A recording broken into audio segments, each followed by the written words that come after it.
Marché Forum d'Adjamé. La commune est connue pour ses activités commerciales hors du commun. Ici, nous rencontrons Ahmed Samadogo, commerçant de viande. C'est avec tristesse qu'il nous raconte combien de fois il est difficile de vendre correctement. C'est depuis un bon bout de temps. Les prix d'achat de ces marchandises ont augmenté, ce qui l'oblige à en faire autant sur le marché. Cela lui coûte malheureusement la baisse de sa clientèle.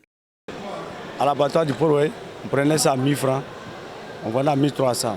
Le délai d'aujourd'hui, là, nous, on prenait ça maintenant à 1800, on va à 2000. C'est trop cher, on n'a pas le choix.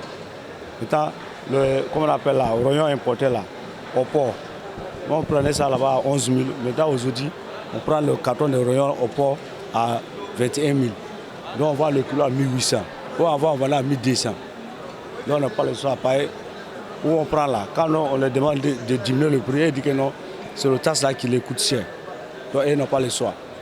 Avant, dans la journée comme ça, si je finis de travailler comme ça là, je peux gagner au moins 10 000, soit 12 000 comme bénéfice. Et maintenant, même pour avoir 5 000, c'est un problème.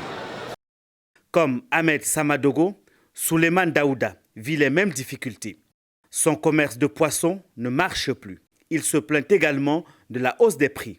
Depuis octobre 2020 jusqu'à présent, parce que la prix augmente.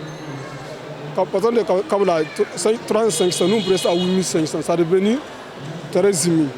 On a souvent on prend 12 000, maintenant on prend 13 000.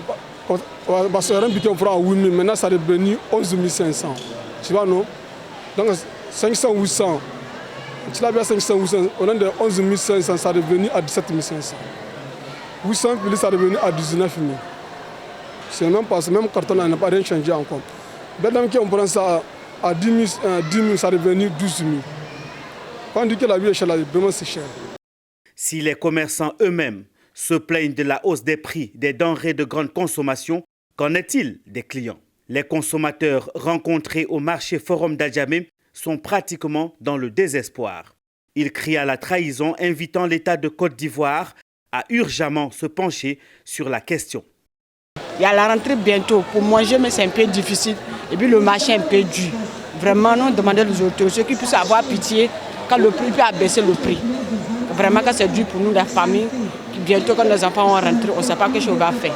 Tous les trucs sont chers. Vraiment, on demande, monsieur le président n'a qu'à sortir pour nous aider. Nous, les femmes, franchement, notre mari, il n'arrive pas à travailler. Il n'arrive pas à donner pour les popotes. On se débrouille. On vient faire le marché avec 1500, tu ne peux pas. Je suis venue à Adjamé ce matin. On ne peut rien payer. Rien. 1 kilo de tomates à 2000 francs. On ne peut rien acheter. Puis moi-même là, on n'en parle pas. On ne peut rien acheter. Franchement, tout est devenu cher. Et ce n'est pas de leur faute aussi. Parce que quand tu parles, eux aussi disent que ce n'est pas de leur faute. Donc franchement, si le gouvernement peut voir cela, vraiment, sinon bientôt on ne va plus manger.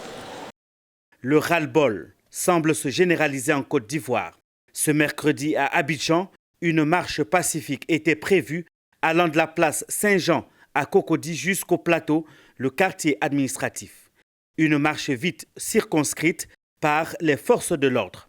L'appel à la marche s'est organisé sur les réseaux sociaux par des blogueurs, des influenceurs web et autres membres de la société civile. Ils se sont constitués en une initiative citoyenne contre la cherté de la vie. Mais nous nous sommes quand même rendus à Saint-Jean parce que nous avons déjà invité nos concitoyens à s'y rendre, comme vous le disiez tantôt, dans le but d'aller jusqu'au plateau, remettre une note au Premier ministre, qui est le chef du gouvernement, qui lui-même s'est rendu dans les marchés, qui a constaté qu'il est difficile pour les Ivoiriens de vivre. Nous sommes allés à Saint-Jean, nous sommes tombés sur un dispositif sécuritaire impressionnant, mais il est important quand même de rappeler que nous avons eu des contacts avec le préfet d'Abidjan qui est censé autoriser la marche. Le préfet a dit qu'il n'a pas eu la possibilité de le faire et qu'il fallait que nous, responsables de l'ICC, nous nous rendions à ce bureau afin de discuter des modalités de cette marche citoyenne en question. Nous avons donc décidé, avec l'ensemble de nos amis, d'être respectueux de cette démarche citoyenne entamée par M. le préfet d'Abidjan. Et nous avons décidé de remettre cette activité à une autre date en attendant que, pour ce que nous avons pu commencer comme lobbying, que effectivement les prix baissent sur le marché. En termes de perspective, ce que nous attendons, nous sommes aux aguets, nous attendons. Nous avons dit à monsieur le préfet, comme nous l'avons dit à d'autres autorités, que ce que les Ivoiriens attendent, c'est seulement que la baisse des prix. Nous ne sommes pas dans une démarche de bras de fer avec qui que ce soit. On n'est pas là pour défier les autorités de notre pays, dont nous sommes assez respectueux. Ce que nous voulons, c'est que ceux qui dirigent entendent les cris de ceux qui sont censés diriger et qui n'attendent rien d'autre qu'on prenne en compte leurs préoccupations et qu'ils vivent dans les meilleures conditions de vie, qu'ils aient le minimum pour vivre décemment chez eux. Tous les regards sont tournés vers le gouvernement de Patrick Hachi, appelé à tout mettre en œuvre pour maintenir le prix des denrées de grande consommation dans des proportions raisonnables. La puissante fédération, la FENACSI, entend donner de la voix le vendredi prochain.